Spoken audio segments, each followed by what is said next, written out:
Okay. Ito naman po yung Sandali ha, tuloy-tuloy tayo, no? Andito pa rin tayo sa Barrio Carmona, Cristal. Barangay Carmona, Santos, ha? Okay. Ito po yung tinatawag na kristal. Ito na yung po. Ito. Dulo. Ito yung dulo na papunta ng papuntang Pasig ilog. River. Pasig River. Opo. Doon itinuro mo sa akin. Yun. Yun ang yung nasa dulo bandang kanan, yung may pintura na yan. Yan ang dating yan. Hinato. Tapos yung dulo yun ang Pasig River. Opo. Okay, ayan po yung pong may kulay green at saka parang orange na yan po ang dating Hinato na nagtitinda ng Hotdog. okay, mga lahat ng klase ng hotdog. Tapos, ito naman sa kalye na to, ito corner na to, alam mo ba kung ano corner to? Yan. Ayun nakasulat pero wala na yata. Pero 8 Santos pa rin to. Okay. Ito po kaya ko po tinatanong yung corner kasi natanggal na po yata. Tanggal na ba yun? Ayan o. Tingnan mo na anuhan ito. Isyata natin, tingnan po natin para mabasa natin Tiyatang. Ayan. Kalye M. Estrella. Ayun nakalagay Australia. Ayan para makita niyo. Australia. Hahanapin natin yan, sisilipin natin M. Estrella. Okay, ayan po, 8 Santos, nabura na, pero pinilit ko pa rin makita, ayan may H pa rin yan sa dulo, ayan 8 Santos. Nakita nyo, ganyan katagal na yan, 50 years ago. Kaya yung mga taga rito, na nakatira dati sa 8 Santos, M. Estrella, ito po ang itsura ngayon dito sa kalye ninyo. Di ba, tama, Vic? Okay, ito na po yung dating, anong eskwela niyan? San Diego na eskwelahan, elementary school. At yung dulo doon, yun ang Hinato at Pasig River. Tama ba? Opo. Ayan. Kaya ko po. Dulo, ano na? Pasig River. Pasig River. Okay, yun po. Ngayon, kaya ko po yung pinakikita, ito po yung balik tanaw, para po sa ating mga kababayan. Ito po, kung matandaan nyo yung dating Hinato. Oo. Yan. Yan nga, oo. So ngayon, forward papunta naman tayo doon sa may barangay na natin di ba? Barangay Hall no? Ngayon Hill, titignan natin doon sa kalye na to kung sino-sino pa po pwede nating makita o makilala kasi gusto nating matandaan ng ating mga subscriber na dati na nakatira dito. Saan man sila ngayon nalipat, halimbawa yung iba sa Cavite, makikilala nyo pa rin ba? Di ba? Yung kalye ninyo at yung mga lugar ninyo. Okay, lakad po tayo. Ayan, tingnan mo kung may makikilala ka Okay, ayan po, naglalakad tayo. Titignan natin kung may makikilala pa po tayo rito Okay. Ayan. Dito kasi meron din tayo rito kaklase Okay. Si dating kaklase natin, titignan natin Ito. Dito sila mga kaklase natin nandirito. Ayan. Kasi dahil wala sila, okay, dito na tayo. Dito nakatira sila Elizabeth Vasquez. Ayan, dito po sa lugar na ito Okay, medyo wala pa, sumamba yata. Okay, diretso pa po tayo. Tingnan natin kung ano pa po pwede natin makita. Dito naman, ano yung dati ito? Ito yung tindahan nila Susan Sia. Susan Sia. Yan ang yung nagtitinda ng pagkain ng kabayo. Yan. Okay, ito naman sa friend natin. Mga kaibigan natin kila Pamintuan yan, kila Hobby Pamintuan at saka kila Aleli Pamintuan. Yung residente na yan na aking best friend. BFF natin yan si Hobby. Okay? Ayan. At dito naman, ano ito? Kanino ito? Yung dating yung maliliit na tao. Oo, hindi lang na. Yan. Yan, tingnan nyo mga subscriber yung pong mga dating taga rito ay presyo maaalala nyo to. Ito ayan po, nakikita nyo yan. Pakikita natin to para maalala nyo. Ayan mga subscriber, kung kayo mga antigong taga rito, maaalala pa po ninyo. Ayan City of Makati, Carmona Health Center, di ba? Ayan, City of Makati.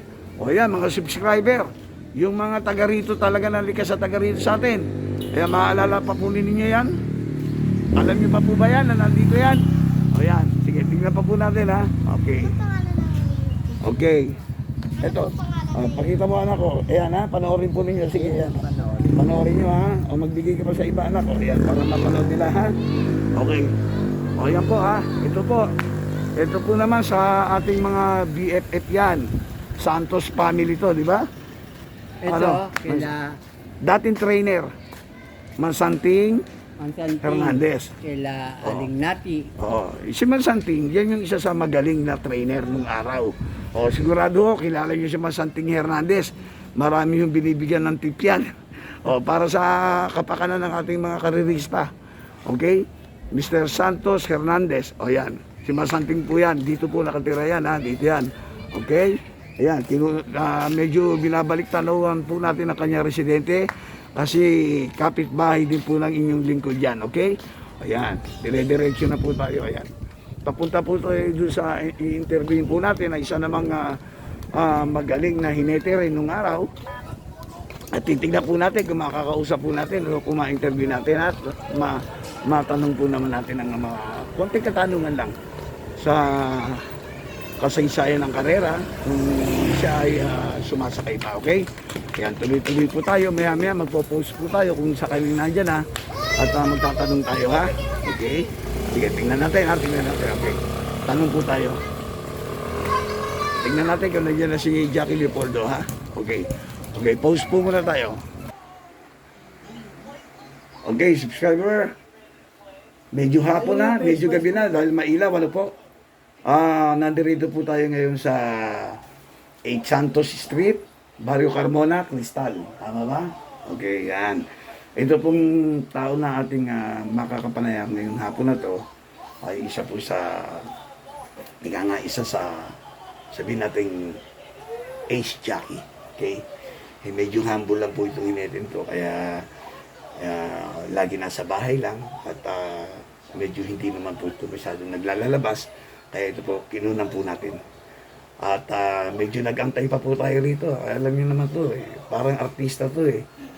Kahit naliligo ito, napakatagal. Eh ngayon po ito, at least, at last, nakunan din po natin. Mga kaibigan, mga karerista, 1970s, 80s, 90s. Ayan. Sigurado po ako, kilala po ninyo itong star jockey na to.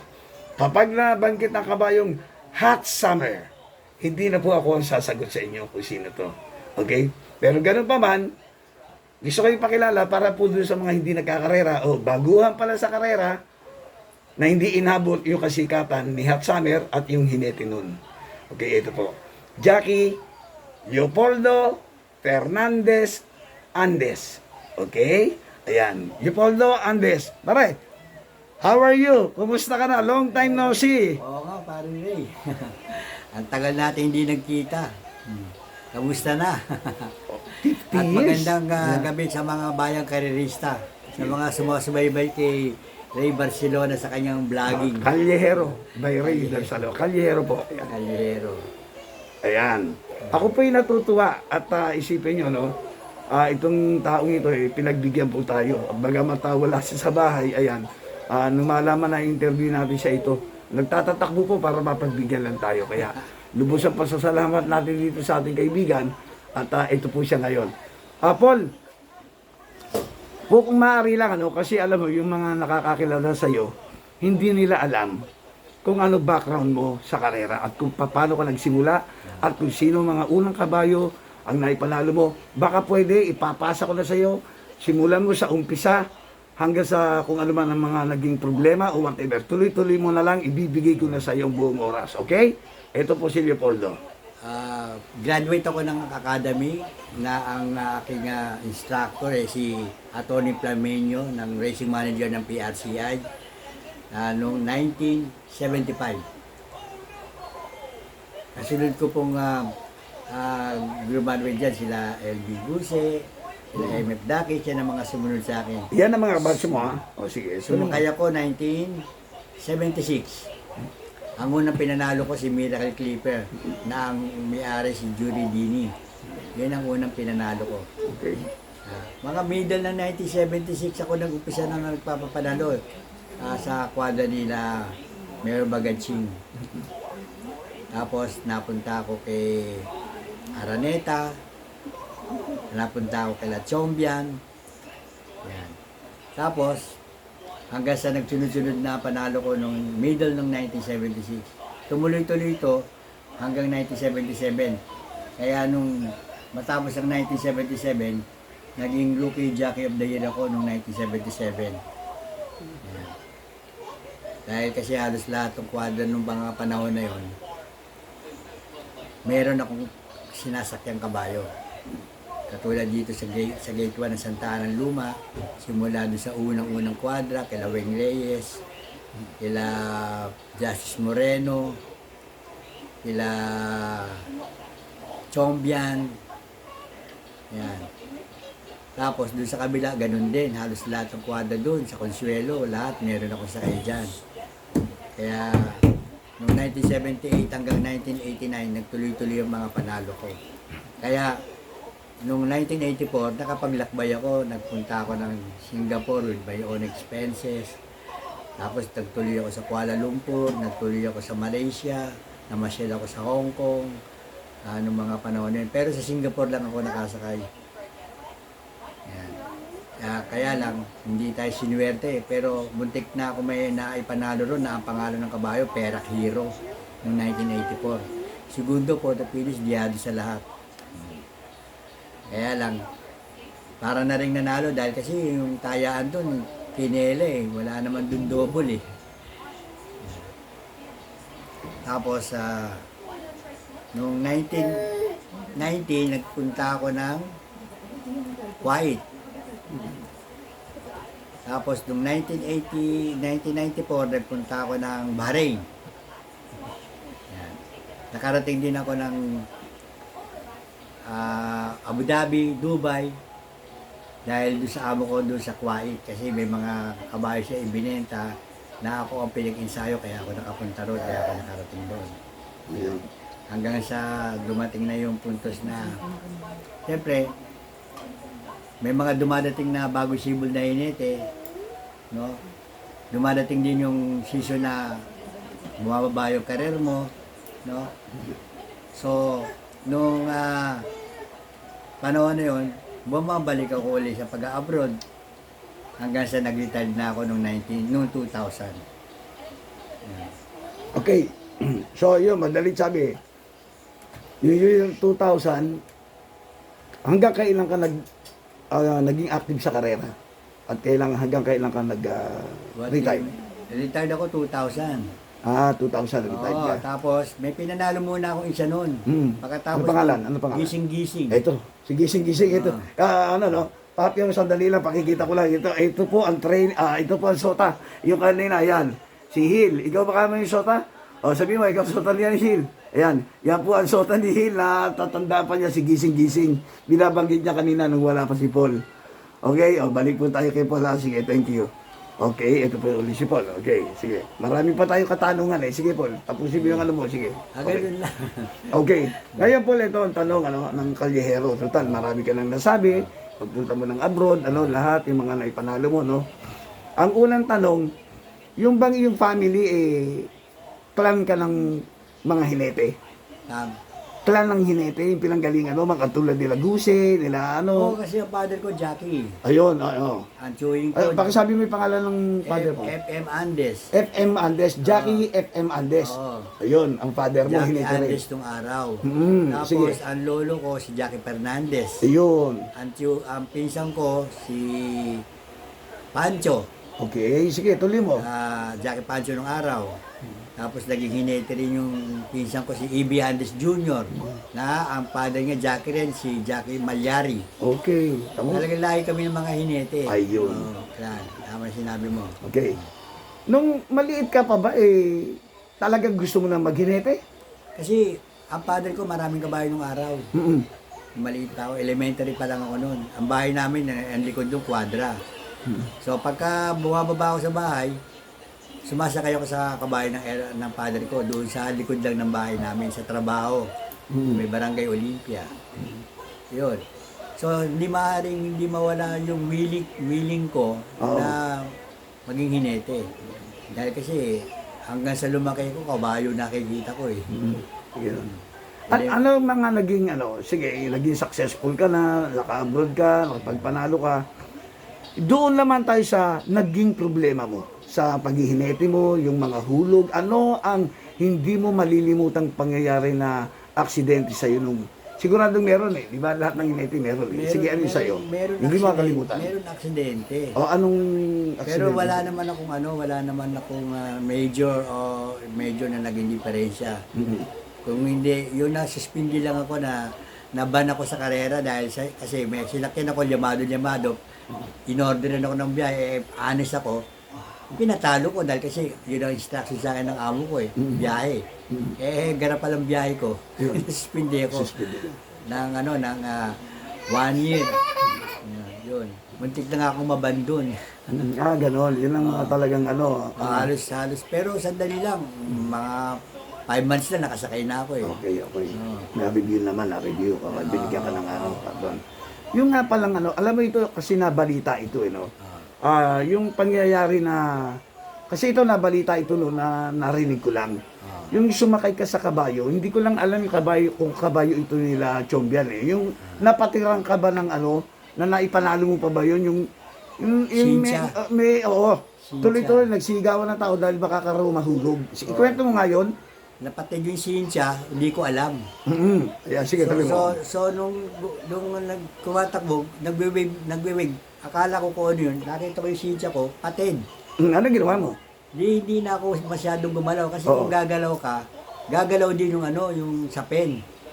So pwede akong ma-outbalance yung sapin ko, pwedeng gumalaw, pumaling sa kanan, bumaling sa kaliwa.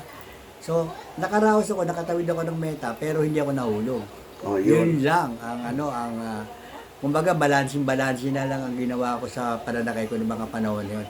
Si Manasa Moller yun. Ayun, alam mo, Natatandaan ko. kanino ka ba yun? Chombian. Okay. Paul, nung mga kapanahunan mo, sino mga kasabayan mong mga magagaling na hinete at hinahangaan mo? Noon yun noon. Oo. Kasi Kapanahunan mo? si Samojo. Yan. Kasi nung panahon na yun, 26 kami na graduate sa academy namin. Yung anak ni Jackie Henny, bali pangatlo sa amin sa Matatalino. Ako yung valedictorian, tapos sumunod si Aguila. No? Yun. Okay, yun ang mga hinahangaan mo. Oo. Tapos Ganun naging ba? barkada ko si Eduardo. Okay.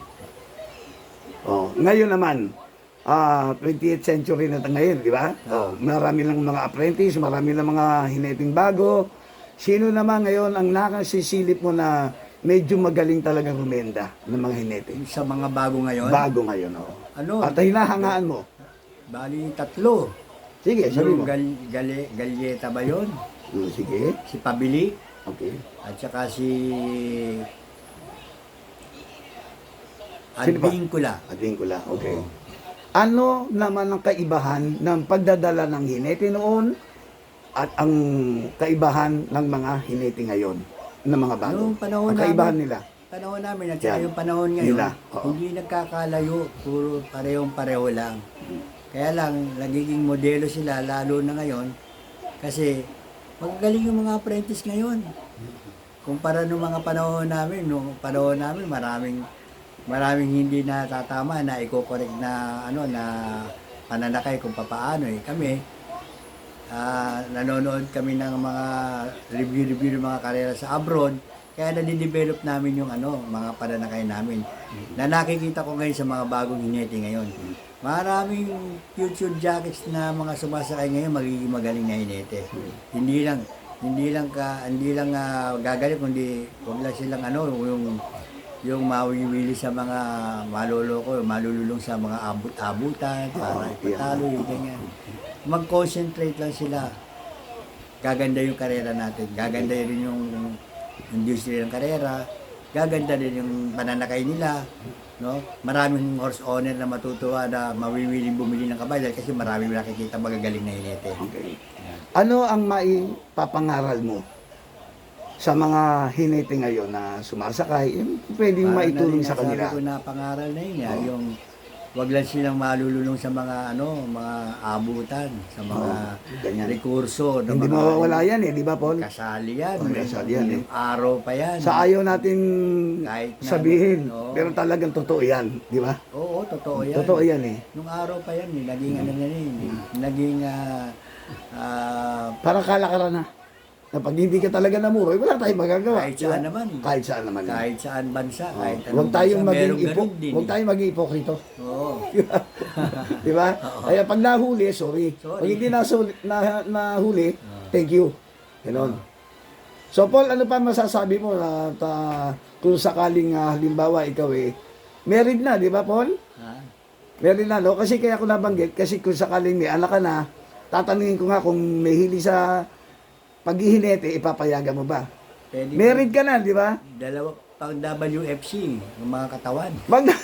Pabanggitin mo nga kung ano pangalan ni Mrs. Chiki. Ha? Si Chiki. Chinky. Rosalina Andes. Ayan, oo. Bali na anak mo. Dalawa. Ano, babae ko lalaki? Dalawang lalaki nga eh. Oh, pang Yung isa ay panganay, pang basketball player. Okay. Kasi matangkad. Sayang. Yung pangalawa, pang WFC, pang wrestling. Kasi Sayang malaki katawan. naman. Oo. Alam mo, Paul, sayang sana lalong maganda kung ikaw nakapag-save nung picture nung alam mo na. Oo, Pag yung kabayong, ika nga, masabi lang yung pangalan ng kabayo, alam nila kung sinong hinete. Oo, pero di bale pa rin kasi hahanap ako kung sakali Oo. mauulit itong natin. Bibigyan natin ng part 2 yan.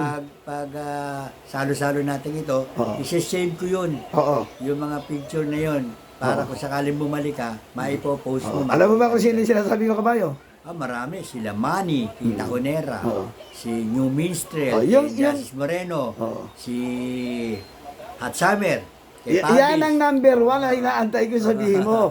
Hot Summer, Hot Summer. alam na nila. Oo. Basta ka-release na ka Hot Summer, Leopoldo lalabas dyan. 7 straight Yun, win. yun nga sinasabi ko sa'yo na, speaking of Hot Summer, alam nila yun. Oo, alam na. Leopoldo yan. Wala Yun ang namang yun. ibang Yun ang nagpanalo sinasabi ko. doon, kundi ako lang eh. Oo, yun. That's it. Oh, sige. Paul, naayos na natin lahat. Baka may babatiin ka pa, ibibigay ko sa'yo para naman medyo kahit pa paano makapagpahinga ka na. Alam kong pagod na pagod ka pa rin. Kung meron kang babatiin o maipapayo sa subscriber natin o yung mga gusto maghinete lahat, sabihin mo na, sige. Basta, Payo. rin, nagpapasalamat ako sa magandang opportunity ibinigay mo na ito. Okay. Nagpapasalamat ako sa iyo. Thank you. Tapos, yung mga kaibigan ko na namimiss ko na hindi ko nakikita katulad ni Bobo. Ayan, Si Parimbong, kapitbahay ko na si Parimbong Gusin, nandito lang yan, walang problema. Si Bokbok, Eduardo Jr. Dyan, ito, mapapanood niya to. Sige. Eduardo Jr. Parimbok, Ayan. saan ka man nando doon? Oo. Paramdam ka. Pakita ka naman. Madali ka naman niya makukontak, di ba? Oo. Pati ko, pare. Paring Eduardo. Rayber Salon na to. Ito, binidyo ko na si paring ni Paul para magkita-kita tayo kung sakali may time ka. Magkita Oh, sana yun pa, tayo sige. ulit. Pare Yun pa. salamat. Sana nga pati si Bong Jesus dahil magkukumpare tayo ni Bong Oo nga, dyan. Bong, Eduardo, Nandyan lang tsaka sa ikaw. kabila yun, nandyan lang sa kabila. O, di ba? Oo. O, yun. Tapos, yun ha, pasalamat na tayo. Sige, pasalamat na tayo. Okay, Salamat Pare Ray ha. At magandang gabi sa mga sumusunod sumasubaybay kay Paring Ray. At maraming panahon pa para magkita-kita ulit Yung mga tayo. tagahangan mo, gusto kong marinig Yung na mga- pasalamatan yung- mo. Yung Yung mga tagahanga mo, marami. Mga fans ko ha. Yan. O, sige. Ayan, yung tingnan iba- nyo. Pogi pa rin, ha? O, yan. O, maraming salamat, Paul. Yes, Paring God Ray. bless you always. Yes, Stay Paring safe. Okay? Oo, Paring Ayan Ray. po. Maraming salamat. Ito po, nakapanayam natin sa matagal nating pag-iintay mula kaganina. Jackie Leopoldo Fernandez Andes at Hot Summer. Ayan po, yun po yung combination. Part 2, gagawa po tayo. Kung papayagan tayo ng pagkakataon na sana at that time, meron na siyang kompleto na ipapakita para po sa inyo. Okay? Yung mga kanyang mga itinatago na pictures, videos. Okay? So, thank you very much. At Bye-bye. hanggang dito na lang po. Post po muna tayo mga subscriber. Thank you so much. Okay, bye-bye! Okay. Siset ko sa'yo sa